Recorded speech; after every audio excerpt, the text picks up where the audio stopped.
A horde of bots to restore loss after stroke. Tiny transporters could deliver treatment to stroke patients from biz.org. And this is an excerpt from biz.org here. The brain is the only organ to have its own security system, a tightly packed network of blood vessels and barriers that allow the entry of essential nutrients while blocking other potentially harmful substances. Way to go, brain! Super! Yeah! It's a security system. Yeah! Security! Yeah! Sorry, yeah. I got excited thinking about my brain with its own security because of the level of badasseries. Badasseries that the brain. Kicking into Ramboville there. You know what I'm talking about. However, the barrier also blocks light. Oh, this isn't good. Now I don't feel so good. Now Rambo's looking a little bit like a frickin' jerk right now. The barrier also blocks life-saving drugs, rendering it difficult to treat a range of range of conditions, including stroke. Dang, I was all pumped about that. That sucks, man. It's like when you find out you have a superpower and every wish that you make comes true. But it only comes true for whoever you hate the most in life, and only if it helps them. You know, like that. Now, the research carried out in mice and published... Wait a second, this sentence. Think about what they're trying to communicate in as little words as possible, I think. Now, the research carried out on mice and published... See, that's the part where you put it together then there instead of saying a research that was carried out by mice was a study. I don't know. I don't do this though, but I don't know. It works. You know what? I'll give it to you. It's an economy of words. Now, the research carried out on mice and published today in the journal ACS Nano shows that liposomes can potentially transport life-saving drugs across the barrier. Wow. The researchers were able to generate microscopic pictures of the brain tissue using state-of-the-art imagining techniques, showing the nanomaterial is a viable transporter. So these tiny little nanomaterials they can get through the shield. You know, that is wicked. You know what this means? This means if they can use nanomaterial to get through the shield for the good stuff. Yes. There's always another side to every story. Actually, that's not true. There's never, ever, always and always. Up to now, scientists haven't yet devised a reliable way to deliver drugs to damaged brain efficiently. One of the last frontiers in medical science. But now the team show that following a stroke event, liposomes are able to penetrate the brain by being transported across the tightly packed endothelial cells by using pouch-like structures known as caveoli. Now it's another great sounding word, isn't it? Great sounding word. I like this word. I'm going to check this word out. You know what? This is a good test. Let's do this one. Come on, kids. Come with me. Come on. I wrote this title, by the way. So this title is not connected to this. I wrote this title. And I'm proud of this title. You guys notice this time I haven't been bragging about my titles as much. No, I'm not. I like my titles. But I'm going to take this one because in this case, I want you to note. So that adds another element to this. A horde of bots to restore loss after stroke. All right. So let's get on over to Babel.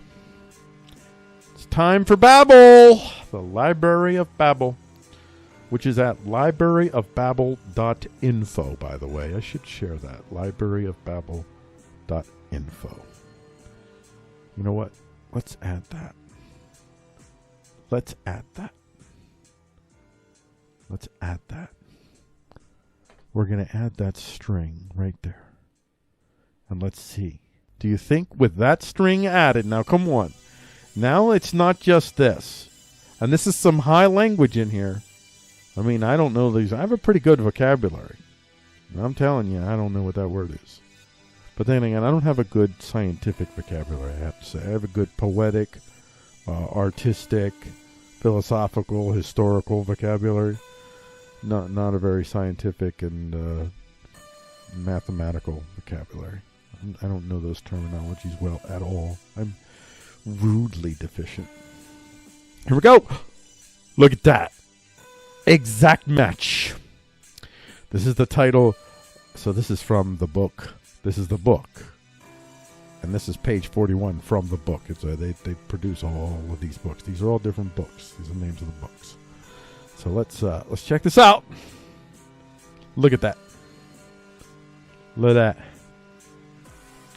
Basically, what they propose is that they have every single combination of letters in every single scenario within, what was it, 3,000? Was it 3,000 words or letters? I can't remember which one, whatever it was. I can find out pretty quickly. They have every single combination that you could possibly make.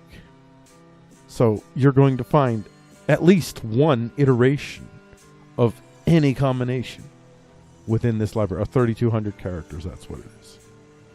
And I'm going to beat this thing to death just because of stuff. And you can and this is the one that gets it. This particular article. And you can see, by the way, that this is where we get the teaser image for this particular Pioneering Herald as well. So that is amazing. It's incredible. And again, there's always, there's the dystopian, utopian, and then there is the other parts. One of the big factors in determining the dystopian or utopian, I don't believe in either one necessarily, but the tendency towards one or the other, depending on your preferences. Everything is within a framework of preference. Then the battle is between who has this technological advantage. Is it only in the hands of basically the corpo state? Do they lock it up with their IPs? Do they colonize your mind with their IPs?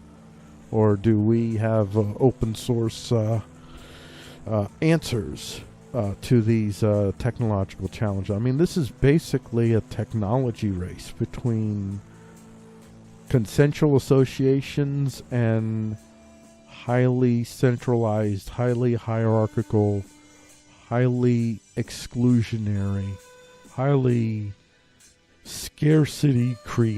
artificially scarcity creating manipulative structures. They'll just become increasingly in that direction.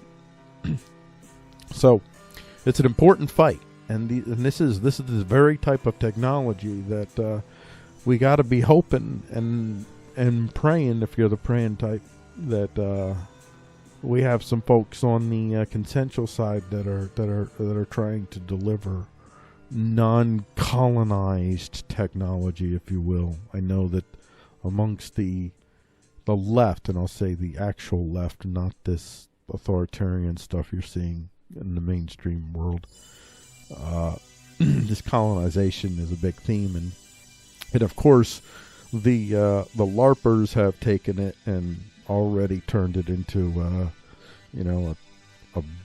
boomerism, if you will, on the by the way, boomer is a dead phrase. It's done. It's officially done. So just to let you know, I felt like that yesterday, and now today I feel like that's done. Everybody just stop it. Okay, so I won't be the last time you hear it on this show, but that'll be the last time you hear it in which I'm not intentionally trying to be ironic or whatever. Anyway, the LARPers of the left, the shrillers, and by the left I mean the authoritarian left that you see spewing their crap in the world, the Politics USAs, the Young Turks, the flamethrowers on the left, that they take everything and they turn it into authoritarian weapons. So the idea of colonization in and of itself is very thoughtful, and I would explore that. I would encourage you to explore that type of Well, I won't get into it now because, again, this would be this whole thing would, I could do a 30-minute, 40-minute rant alone on that. So, like, in essence, it's the idea in IP colonization is that IP is intellectual property. And so you create an idea and then you own it and you lock it up. And you charge a high price for anyone to have access to it if you let anyone have access to it at all.